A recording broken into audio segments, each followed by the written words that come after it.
Hello dears, എല്ലാവരും സുഖമായിട്ടിരിക്കണമെന്ന് വിചാരിക്കണം. അപ്പം ഇന്നും നമ്മളൊരു ഗാർഡനിങ് വീഡിയോ തന്നെയാണ് ചെയ്യാൻ പോണത്. ഗാർഡനിങ് എന്നൊക്കെ പറയുമ്പോൾ നമ്മൾ നഴ്സറിയിൽ പോയി ചെടി വാങ്ങുക അങ്ങനത്തെ പരിപാടിയൊന്നുമല്ല. ചുമ്മാ നമ്മുടെ ചുറ്റിനും നോക്കിയാൽ തന്നെ നമ്മുടെ ഗാർഡനിലേക്കുള്ള സംഭവങ്ങൾ കിട്ടും. അപ്പോൾ മുമ്പ് ഞാൻ അങ്ങനെ ഒരു വീഡിയോ ചെയ്തിട്ടുണ്ടായിരുന്നു. എല്ലാവരും നല്ല റെസ്പോൺസാണ് തന്നത്. അപ്പോൾ അതിൽ പറഞ്ഞിട്ടുണ്ടായിരുന്ന ഒരു ചെടിയാണ് ഈ കാണുന്നത്, അഡിയാന്തം എന്ന് പറയുന്നത്. അപ്പോൾ നമ്മുടെ പരിസരത്തൊക്കെ കാണുന്ന ഈ ഒരു ഫേണിന് അഡിയാന്തം റേഡിയാനം എന്നാണ് പറയുക. അഡിയാന്തം ഫാമിലിയിൽ തന്നെ ഏകദേശം 250 വെറൈറ്റി വരുന്നുണ്ട്. അപ്പോൾ നമ്മളുടെ ചുറ്റും കാണുന്നത് ഈ അഡിയാന്തം റേഡിയാനുമാണ്. അപ്പോൾ ഇവർക്ക് പൊതുവായിട്ട് പറയുന്ന ഒരു പേരുണ്ട്, മെയ്ഡൻ ഹെയർ ഫേൺസ്. പേര് പോലെ തന്നെ നല്ല സുന്ദരിയാണല്ലേ. അപ്പോൾ ഇവരുടെ സ്വഭാവങ്ങൾ എന്തൊക്കെയാണ്, ഇവരെങ്ങനെയാണ് നമ്മൾ വീട്ടിൽ നട്ടു വളർത്തുമ്പോൾ കെയർ ചെയ്യേണ്ടതെന്നൊക്കെയാണ് ഇന്നത്തെ വീഡിയോയിൽ പറയാൻ പോണത്. അപ്പോൾ നേരെ വീഡിയോയിലോട്ട് പോവാം. നമ്മൾ ഇതുപോലെ ഫേണൊക്കെ വളർത്താൻ പോകുന്നുണ്ടെങ്കിൽ ആദ്യം തന്നെ നമ്മൾ ചെയ്യേണ്ടത് ഒരു ചെറിയ ഫേൺ വേട്ടയാണ്. പേര് കേട്ട് ആരും പേടിക്കേണ്ട. നമ്മളെ ചുറ്റും എവിടെയെങ്കിലുമൊക്കെ ഫേൺ ഉണ്ടെങ്കിൽ കണ്ടെത്താൽ അത് സേഫായിട്ട് പറിച്ച് കൊണ്ടുവരാം. അതാണ് ആദ്യം തന്നെ ചെയ്യേണ്ടത്.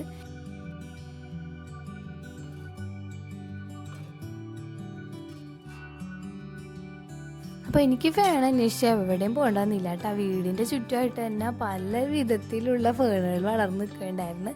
പല വിധത്തിലെന്ന് ഉദ്ദേശിച്ചത് അടിയാന്തം തന്നെ പല വലിപ്പത്തിൽ. ഇപ്പോൾ ഇത് ഒരു ചെറിയൊരു ടൈപ്പാണ്, പക്ഷേ ഇതിൻ്റെ വേര് കണ്ടില്ലേ, നമ്മൾ നല്ല രീതിയിൽ തന്നെ വേര് ഇങ്ങനെ കുഞ്ഞു കുഞ്ഞു വേരുകൾ ഇങ്ങനെ സ്പ്രെഡായിട്ട് നിൽക്കുന്നുണ്ടാവും. അപ്പോൾ നമ്മൾ ഈ വേര് പൊട്ടാതെ എടുക്കണം. ഇവർക്ക് എപ്പോഴും നനവ്, നല്ലൊരു ഹ്യൂമിഡിറ്റി ഇഷ്ടപ്പെടുന്ന ആൾക്കാരാണ്. നമ്മൾ നട്ട് വളർത്തണമെങ്കിൽ എപ്പോഴും നനച്ചൊക്കെ കൊടുക്കണം. അത് ഞാൻ വഴിയെ പറയാം. അപ്പോൾ ആദ്യം തന്നെ ഇതുപോലെ കല്ലിൻ്റെ ഉള്ളിൽ അങ്ങനെയുള്ള സ്ഥലങ്ങളിലൊക്കെ ആണെങ്കിൽ ഇതുപോലെ എന്തെങ്കിലും ഒരു കൂർത്ത സാധനം വെച്ചിട്ട് പതുക്കെ ഇങ്ങനെ ഇളക്കി വേരൊന്നും നശിച്ചു പോവാതെ എടുക്കണം. അപ്പോൾ കണ്ടില്ലേ, ഇത്ര വലിയ ഇതാണെങ്കിലും ചെറുതാണെങ്കിലും വേര് ഒരുപോലെയാണ് ഇരിക്കുന്നത്. ഇതിൻ്റെ റൂട്ട് സിസ്റ്റം എന്ന് പറയുന്നത് അത്രക്ക് സ്പ്രെഡായിട്ടിരിക്കുന്നുണ്ട്. അപ്പോൾ നമുക്കിതുപോലെയൊക്കെ ഇൻഡോറായിട്ടാണെങ്കിലും ഇത് വളർത്തിയെടുക്കാൻ പറ്റും. അതുപോലെ പുറത്താണെങ്കിലും വെള്ളത്തിലൊക്കെ വളർത്താൻ പറ്റും. അപ്പോൾ അതൊക്കെ നമുക്ക് വഴിയെ പറയാം. ഇപ്പോൾ നമുക്ക് ആവശ്യത്തിനുള്ള അത്രയും ചെടികൾ കിട്ടിക്കഴിയുമ്പോൾ നിർത്തണം. എന്നെപ്പോഴും പറയാറുള്ള പോലെ ആവശ്യത്തിൽ കൂടുതൽ പറിച്ച് നമ്മൾ നശിപ്പിക്കാനൊന്നും ഉദ്ദേശിക്കുന്നില്ല. നമുക്ക് ആവശ്യമുള്ളതും അതുപോലെ നമുക്കിഷ്ടപ്പെട്ട രൂപത്തിലുള്ളത് മാത്രം ഞാൻ എടുക്കണുള്ളൂ. ബാക്കിയെല്ലാം അവിടെ തന്നെ നിന്നോട്ടെ.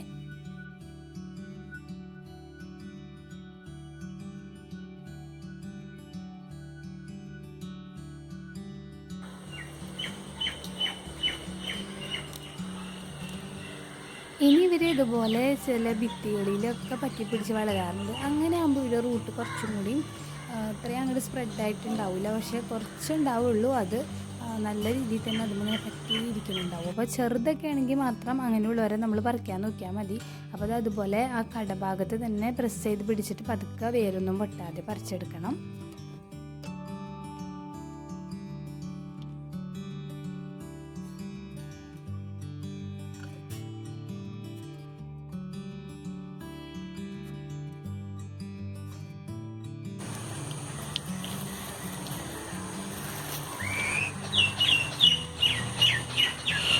ഇതൊക്കെ തണ്ടിനൊന്നും ഒട്ടും ബലമില്ലാത്തതുകൊണ്ട് എപ്പോഴും നമ്മൾ ഇതുപോലെ എന്തെങ്കിലുമൊക്കെ കളക്ട് ചെയ്യാൻ പോകുമ്പോൾ എന്തെങ്കിലും ഒരു ബാസ്ക്കറ്റ് കരുതാണെങ്കിൽ ഇവർക്ക് അധികം കേടുപാടൊന്നും പറ്റാതെ ഞങ്ങൾക്ക് കൊണ്ടുവരാൻ പറ്റും. ഇതിൻ്റെ കൂടെ തന്നെ നിങ്ങൾക്ക് വേറൊരു സംഭവം കൂടി കാണിച്ചു തരാം കേട്ടോ. ഞങ്ങളുടെ കിണറിൻ്റെ ഉള്ളിൽ നിൽക്കണുണ്ടോ, എനിക്ക് ഭയങ്കര ഇഷ്ടമുള്ള ഫേണാണിത്. അപ്പോൾ ഇതെങ്ങനെയെങ്കിലും പൊക്കാൻ പറ്റുകയാണെങ്കിൽ ഞാൻ വരുന്ന വീഡിയോയിൽ കാണിച്ചു തരാം കേട്ടോ. ഇത് ഞാൻ ഏകദേശം 2 ആഴ്ചക്ക് മുന്നേ നട്ടിട്ടുണ്ടായിരുന്ന ഫേണാണ്. കണ്ട് ഇപ്പോഴും നല്ല ഫ്രഷായിട്ട് നല്ല ഹെൽത്തി ആയിട്ട് ഇരിക്കുന്നുണ്ട്. അപ്പോൾ നിങ്ങൾക്ക് ഇപ്പോൾ ആർക്കെങ്കിലും ഇത് നട്ട് വെച്ചാൽ കേടായി പോകാമെന്നൊക്കെ ഉള്ളൊരു ഡൗട്ട് ഉണ്ടായിരുന്നെങ്കിലും മാറിക്കോട്ടെ എന്ന് വെച്ചിട്ട് കാണിച്ചു തരുന്നത് കേട്ടോ. ഇനി നമുക്കിത് എങ്ങനെയാണ് പ്ലാന്റ് ചെയ്യേണ്ടതെന്ന് നോക്കാം.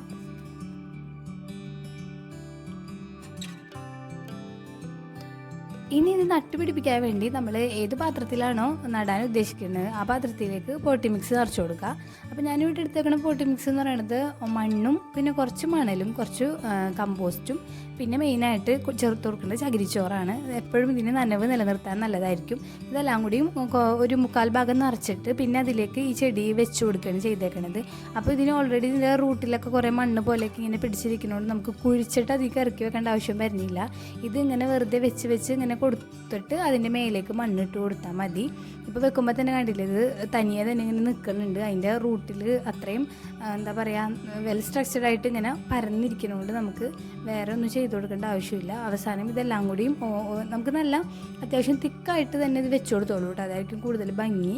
ഇനി നമ്മൾ ആവശ്യത്തിന് വെച്ച് കഴിഞ്ഞിട്ടുണ്ടെങ്കിൽ ഇതുപോലെ ഇങ്ങനെ ഒതുക്കി പിടിച്ചിട്ട്, എന്നാൽ അതിൻ്റെ തണ്ടൊന്നും ഒടിയാതെ ശ്രദ്ധിക്കണം. എന്നിട്ട് നമ്മൾ അതിൻ്റെ സൈഡിലേക്കൊക്കെ ആവശ്യത്തിനുള്ള മണ്ണ് ഇട്ട് കൊടുത്തിട്ട് പതുക്കെ ഇങ്ങനെ ഒന്ന് വിരലൊക്കെ വെച്ച് ഒന്ന് ശരിയാക്കി കൊടുത്താൽ മതി. അപ്പോൾ ഇത്രേ ഉള്ളൂ ഇതിൻ്റെ നമ്മൾ പുറത്തോട്ട് വെക്കാനാണെങ്കിൽ പോട്ടിങ് ചെയ്യണം എന്ന് പറയണത്. അപ്പോൾ അതുപോലെ നമുക്ക് ആവശ്യത്തിനനുസരിച്ച് എല്ലാ പോട്ടും നിറച്ചെടുക്കാം. പാവങ്ങളാണ് കേട്ടോ, നമ്മൾ എന്ത് ചോദിച്ചാലും ഇതുപോലെ ഇങ്ങനെ തലയാട്ടിക്കൊണ്ടിരിക്കും.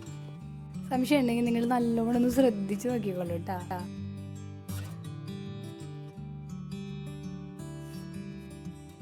ഇതിപ്പോൾ നല്ല ഭംഗിയിൽ ഒതുങ്ങിയൊക്കെ നിൽക്കണമെന്നുണ്ടെങ്കിൽ ആ കടഭാഗത്ത് നിങ്ങൾ എന്തെങ്കിലും ഒരു നേരിയൊരു നൂല് വെച്ചിട്ട് പതുക്കെ ഒന്ന് ചുറ്റി കൊടുത്താൽ മതി.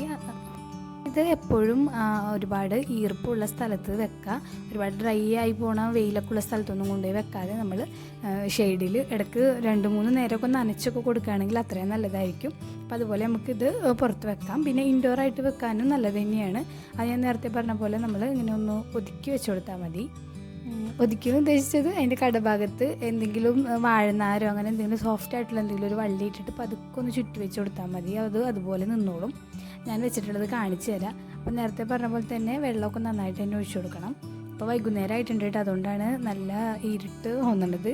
ഇനി നമുക്കിതെങ്ങനെ വെള്ളത്തിൽ വെക്കാൻ നോക്കാം. വെള്ളത്തിൽ വെക്കാൻ വേറൊന്നുമില്ല, ഭയങ്കര ഈസിയാണ്. നമ്മൾ എന്തെങ്കിലും ഒരു ഗ്ലാസ് ബൗളോ എന്തെങ്കിലും ഒരു കുപ്പി എന്തെങ്കിലും എടുത്തിട്ട് കുറച്ച് പെബിൾസ് എന്തെങ്കിലും അതിലേക്ക് ഇട്ട് കൊടുക്കാം. അപ്പോൾ വലിയ പെബിൾസ് ആണെങ്കിൽ അത്രയും നല്ലത്, അതിൻ്റെ റൂട്ടൊന്നും ഒട്ടും കാണൂല. എൻ്റെ കയ്യിലിപ്പോൾ ചെറുത് മാത്രമേ ഉള്ളൂ, അതുകൊണ്ടാണ് ഞാൻ ചെറുതിട്ടത്. അപ്പോൾ അതിട്ടിട്ട് നമുക്ക് അതിൻ്റെ വേരൊക്കെ കഴുകി ഒരുപാട് ശക്തി അതിൽ വെള്ളം ഒഴിച്ചിട്ടല്ല, പതുക്കെയൊക്കെ ഒന്ന് വേരൊന്ന് വെള്ളം ഒഴിച്ചൊക്കെ ഒന്ന് വൃത്തിയാക്കി എടുത്തിട്ടുണ്ട്. ഇനി നമുക്കിതിങ്ങനെ വെള്ളത്തിലേക്ക് ഇറക്കി വെച്ചിട്ട് ബാക്കി പെബിൾസും കൂടി ഇതിൻ്റെ മേലേക്ക് ഇട്ട് കൊടുക്കണം. അപ്പോൾ അതെല്ലാം വളരെ ശ്രദ്ധിച്ച് ചെയ്യണം. നമ്മളിപ്പോൾ ഇങ്ങനെയുള്ള ഗാർഡനിങ് പരിപാടികൾ ചെയ്യുമ്പോൾ പറ്റുന്ന രീതിയിലൊക്കെ മക്കളെയും കൂടെ കൂട്ടുക. അപ്പോൾ ചെറുത് മുതലേ അവർക്ക് അത് ചെയ്ത് ശീലിച്ച് കഴിഞ്ഞാൽ വലുതാവുമ്പോൾ അതൊരു ഹോബിയായിട്ട് ഹാബിറ്റായിട്ടൊക്കെ മാറും. അപ്പം നിങ്ങൾ അത് ശ്രദ്ധിക്കുകയാണെങ്കിൽ വളർന്നു വരുന്ന കുട്ടികളുടെ നമ്മളുടെ മൊബൈൽ ഉപയോഗം അതുപോലുള്ള പല കാര്യങ്ങളിൽ നിന്നും ഒരു പരിധിവരെ ശ്രദ്ധ തിരിക്കാൻ പറ്റും കേട്ടോ. അതുമാത്രമല്ല പ്ലാന്റ്സിനെ സ്നേഹിക്കാനും അങ്ങനെയൊക്കെ കഴിയുകയാണെങ്കിൽ അതൊരു നല്ല മനസ്സല്ലേ. അപ്പോൾ അത് നമ്മൾ മക്കളിലേക്കും നമുക്ക് ഉള്ള ഒരു ആഗ്രഹം ഇഷ്ടമൊക്കെ മക്കളിലേക്കും പകർന്നു കൊടുക്കാൻ ശ്രമിക്കുക. അപ്പോൾ അതാ ഇവിടെ ഞാനിപ്പോൾ ഇതൊന്നും ചെയ്തതല്ല കേട്ടോ, ഒരാൾ ഓടി വന്ന് അത് ചെടിയോടുള്ള ഇഷ്ടം കൊണ്ടൊന്നുമല്ല, ആ പെബിൾസ് അതിൽ ഇടുന്നുണ്ടപ്പോൾ അത് ഇടാൻ വേണ്ടി ഓടി വന്നേക്കാണ്. അപ്പോൾ എന്തോ അവനത് നോക്കിയിരിക്കാനുണ്ടപ്പോൾ എനിക്ക് വലിയ സന്തോഷം തോന്നി. അപ്പോൾ അതൊന്നുമല്ല നമ്മുടെ ഇപ്പോഴത്തെ വിഷയം. അപ്പോൾ ഇതും ഇങ്ങനെ വെള്ളം കൂടി നിറച്ച് വെക്കുന്നുണ്ട്. ഇനിയിപ്പോൾ ഇത് നമുക്ക് ഇൻഡോറായിട്ടൊക്കെ വെക്കാൻ നല്ലതാണ്. അപ്പോൾ നമ്മളിത് ശ്രദ്ധിക്കേണ്ട കാര്യം, വെള്ളത്തിൽ വെച്ചാൽ അത്യാവശ്യം നന്നായിട്ട് ലാസ്റ്റ് ചെയ്യും വേരോടുകൂടി വെക്കുകയാണെങ്കിൽ. എന്നാലും നമ്മൾ മണ്ണിൽ വെക്കണ ഒരു ഹെൽത്തി ഗ്രോത്ത് എന്തായാലും നമ്മൾ വെള്ളത്തിൽ വെക്കുമ്പോൾ ഈ ഒരു ഫേണിന് കിട്ടണില്ല. കുറച്ച് നാൾ കഴിയുമ്പോൾ അത് കേടൊന്ന് പോകുന്നുണ്ട്. പക്ഷെ മണ്ണിലാണെങ്കിൽ നമ്മൾ കറക്റ്റായിട്ട് നനച്ചൊക്കെ കൊടുക്കുകയാണെങ്കിൽ ഒരുപാട് നാൾ ഇവരിങ്ങനെ നമ്മുടെ അടുത്ത് തലയാട്ടിക്കൊണ്ടിരുന്നോളും. അപ്പോൾ ഈ വീഡിയോ എല്ലാവർക്കും ഇഷ്ടമായി എന്ന് വിചാരിക്കുന്നു. പച്ചപ്പും ചെടികളും ഒക്കെ ഇഷ്ടമുള്ളവർ എന്തായാലും ഇവരെയും കൂടിയും നിങ്ങളുടെ കളക്ഷനിൽ ഉൾപ്പെടുത്താം. ₹1 പോലും ചിലവില്ലാതെ നമുക്ക് നമ്മുടെ വീട്ടിലേക്ക് കൊണ്ടുവരാൻ പറ്റിയതാണ്. അപ്പോൾ അടുത്തൊരു വീഡിയോയിൽ കാണാം കേട്ടോ. അതുവരേക്കും bye bye from Safees home diary.